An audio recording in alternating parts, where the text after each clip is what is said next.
Welcome to Inside PS Vita, an inside look at the future of portable gaming.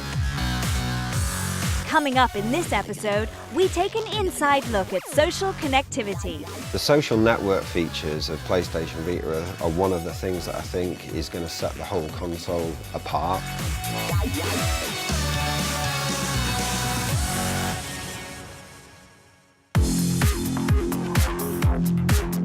I think the social and connected features of Vita are some of the really exciting new things to do with the console.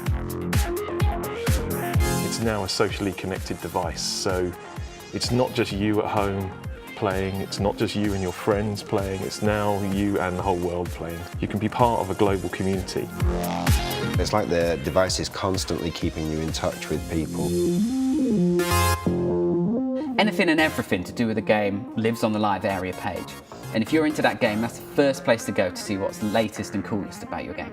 Whether it's to see messages from other players, go to the shop to look at downloadable content, look at a trailer for something new that's coming up. It's the whole world of your game in one screen.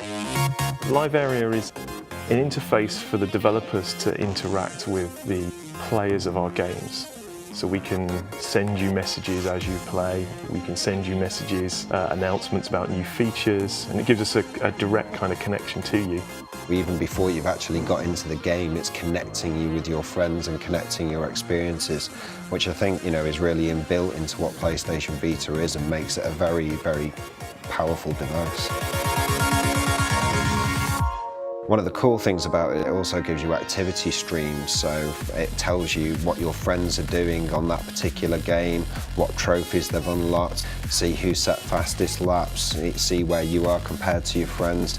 In Hustle Kings, for example, we have the game manual there, and there's also rules for all the different type of pool games. There'll be links to the forums where you can find out the latest information. One of the coolest things about PlayStation Near is it allows people to meet new game friends and then start to play with them too. So Near is about bringing the global community of gamers together. So you can meet all the friends in your street, you can meet all the friends in your town or abroad, and it allows you to see who's playing what, where. You could be walking down the street one day and 10 people could all be playing this game that you've never heard of. That could introduce you to new content. Inside Wipeout, we have the idea of a near challenge. So maybe you set a fastest lap at home. That could become your near challenge. You could drop that challenge somewhere in a location. Somebody walks past it, picks it up. They then get that challenge on their PlayStation Vita so they can load it up and play the same ship that you've got on the same track.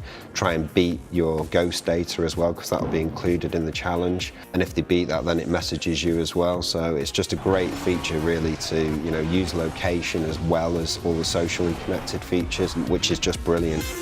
In terms of gameplay ideas and innovation, it's Near is absolutely, it's like Pandora's box, and I just can't wait to use that. PlayStation Party on Vita is a really cool way for players to get together and interact whilst they're playing the game. We can all jump into a party and we can all use voice chat and speak to each other, whether it's about the game or about what we got up to on Saturday night. We can be playing different games or we can be playing the same game while we're doing this. If we're all just on the home screen, we can use that to jump into a game together.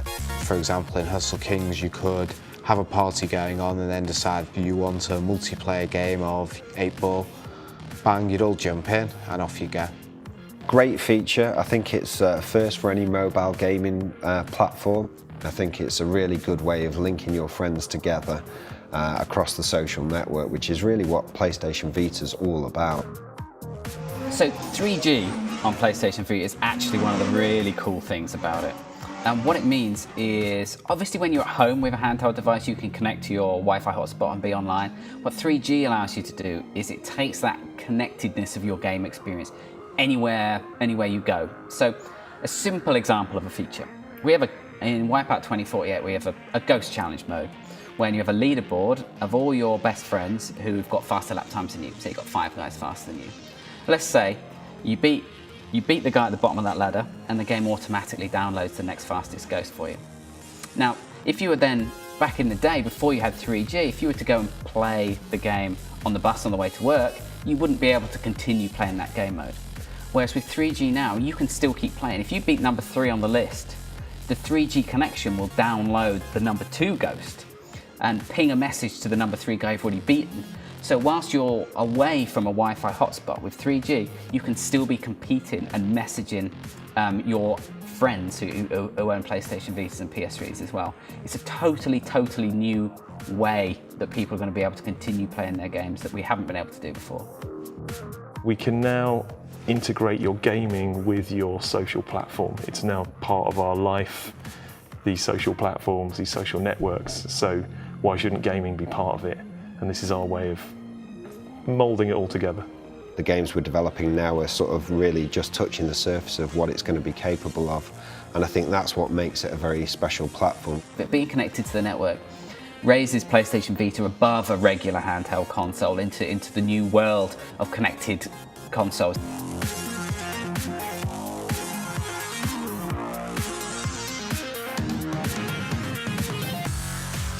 Don't miss the next edition when we take a look at crossplay, only on Inside PS Vita.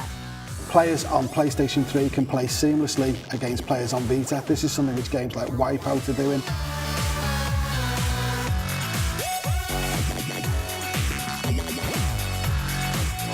Thanks for watching. See you next time.